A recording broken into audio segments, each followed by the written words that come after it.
Mga kalola, magluluto tayo ng pritong tambak. Kasi po, kakauwi ko lang. So, ngayon, dito tayo sa may kahoy kasi malakas tong mabilis. Pag dito tayo natululuto, di ba?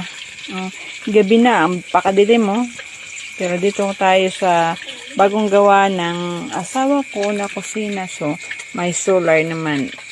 Yan, may solar naman. So, magluluto tayo. Yan, nakapagluto na po ako. Yan na lang po. Last din. Kainan na. Gutom eh. Sobrang gutom na talaga. Saka gabi na. Hindi naman mautusan itong mga anak ko. Si maliliit pa. Yung akong paglutuin. Baka masunog mamaya yung bahay ko. Naku po. Wala na akong matirhan. Abay. Masarap. Kakamay tayo, magkasawan tayo ng bagoong na may kamatis. O, diba? Suod na yung hapunan. Suod na yung hapunan ng mahirap. O, diba?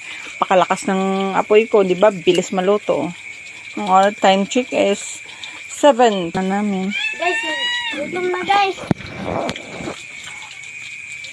O, diba? Medyo madilim. Hello guys. Ganun talaga. So, kayo na ba nakakain na? Kain tayo. Luto na guys. Masarap na Bye! yan. Guys, masarap.